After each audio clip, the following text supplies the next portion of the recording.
Hi guys, Russia and China reject Donald Trump's Iranian sanctions as row escalates.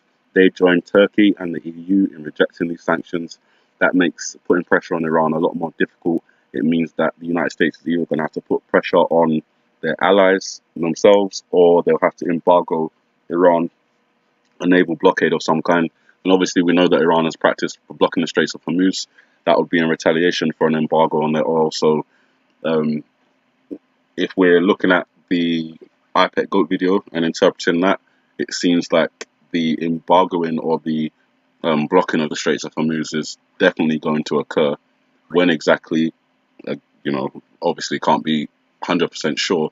We saw some practice on the 3rd of August, which is when I thought that they might actually do it, but they didn't. It was just a practice. Um, we are coming up to the 13th of August, which is the next watch day after the 11th. The 11th has passed over here in the UK. It's now 12 minutes past 12 on the 12th of August. A lot of 12s there. Um, so tomorrow we'll be watching out for a number of events, possibly connected to the iPet Goat video in reference to earthquakes, tsunamis, volcanoes, nuclear detonations, submarines, war in the Middle East, potential war on the North Korean Peninsula. Obviously, in reference to North Korea, we've had them saying that they're not happy with the United States and the pressure that they're putting on them, and the potential for the talks to stall is likely. North Korea and Iran just had a meeting yesterday. Obviously, Iran warned North Korea again that they can't trust the United States, and I don't think that North Korea is going to be supporting the United States position on Iran, which kind of basically just means you've got Iran, North Korea, Russia, China, possibly Turkey, all on one side, and they're labeled the axis of evil, depending on your perspective. But there's a lot to watch over there. At the same time, we've got the battle in Syria winding down. That is good, but also bad at the same time, because that means that Iran is now able to gain direct access to the Golan Heights, which obviously leads into Israel. And that is Israel's main concern, which is why they keep launching strikes on Iranian targets in Syria. But if the Straits of Hormuz are blocked, and Israel, joins America in attacking Iran, then it means that this war that happened in Syria, and with Assad just gaining back pretty much all of Syria at this time, if the Straits of Hormuz are blocked, then obviously Iran has apparently 80,000 Shiite fighters in Syria, which could obviously advance on the Golan Heights at the same time as Hezbollah and the rest could launch strikes from Gaza, and that could be, the pincer movement on the north and the south borders of Israel.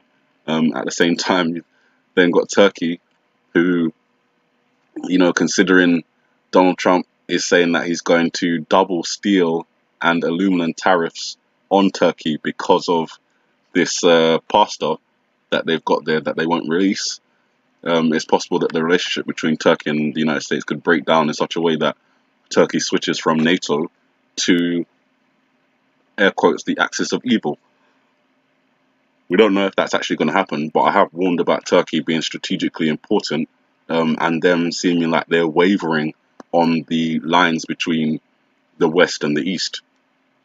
And considering their location, I think in an event like that, they would switch to the East. So a lot to watch out for there as well. Yellowstone, 153 earthquakes in July. It doesn't alarm me, but it does make me want to pay more attention to it, because obviously we've had ground deformation, we've had the 100-foot crack that opened up there, we've had the Steamboat geyser eruptions this year. They've continued. I think we're up to 15 or 16 now. I haven't managed to keep a direct track on that. If you follow Mary Creeley on YouTube, she's got, I think, up to 18 or 19. She uses the charts to track the movement of the Earth, the geological movement, and I think she's pretty good at that. So when she does a video on Yellowstone Steamboat, I usually think they're quite accurate, even though it's not being reported in the mainstream media as of yet. So between July 16th and July 27th, there were 77 earthquakes recorded. in Wyoming, which is where Yellowstone is. So that clearly tells us that magma is on the move. It doesn't necessarily tell us that magma is rising, unless you look into the charts a bit more like Mary Cooley does. And then it does tell you that gas and magma is rising. Doesn't mean an eruption is imminent, but it does mean that the volcano is showing more signs of unrest as the years go by. It's not quietening down. In fact, if it did quieten down, that would alarm me even more, because that would mean that pressure is building up somewhere and not being released. So when it finally does get released, it would mean it would be a massive one. So at the moment, seeing earthquakes is not alarming me, but something I'm going to still pay attention to. August the 13th, as I mentioned, is going to be another watch day. This is the anniversary of the Manhattan Project, which was started on August the 13th, 1942. We have the reference to Manhattan and a nuclear bomb from Obama, saying he's more concerned about a nuclear weapon going off in Manhattan. So that is definitely something we want to keep an eye on. When you think of that sentence from Obama, it instantly links me to the video with the Queen and Prince Harry. Boom. I can't remember all the numbers that are displayed in that video. Maybe I'll go back and have a look and see if there's any possible connections to August the 13th. But as of now, just to keep an eye on it, because there are some significance being drawn from not just the fact that it's the Manhattan Project anniversary, but it's also from the IPEC Goat 2 LC scene, where we have the LC on the floor, which could interpret as lunar calendar, which again could interpret as the 7th lunar month and the 3rd lunar day, which is August the 13th. Again, these are watch days. I'm not predicting that something's going to happen on those days because I don't know. I'm not prophesying that anything's going to happen on those days because I haven't been given the word like that from God, in as far as I know. This is just an interpretation. I'm looking at the information, thinking about it, and thinking if there is something that's possibly going to happen, when could it happen? And that's what I do. So bear that in mind before you comment. And the last thing I want to talk about is the Indonesian earthquake. The death toll has jumped to 387, and I just want to send out my prayers for those that are still struggling with trying to survive in this condition. Indonesia seems to be, obviously they sit on a boundary, tectonic plate boundary, so they have a lot of earthquakes there. Obviously they suffered the tsunami in 2004, which killed thousands of people. They've lost 387 or more people in this earthquake. So I just want to offer up my prayers and ask you guys to pray for the survivors of this and that they make it through without too much difficulty. I'm not sure if any of you guys have been in any situation where you've lost everything. A lot of you probably not, but it is a situation that you feel like you can't come back from, and community, prayer, and love is what brings these people through. So I would just like you guys to offer that, as we should, as human beings anyway, not just Christians or religious people. As human beings, we should do that kind of thing. It should just come naturally to us. So with all that said, you guys, keep an eye out. August the 13th, which is the next watch day, anniversary of the Manhattan Project, the lunar 3rd in the 7th lunar month.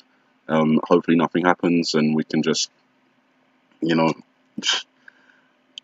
I when I say I hope nothing happens, I do hope nothing happens. But at the same time, I believe in the Bible and I believe in the Bible's words, and I know that there are going to be some really hard times coming. So even though I hope it doesn't happen, I know it is going to happen, and I think me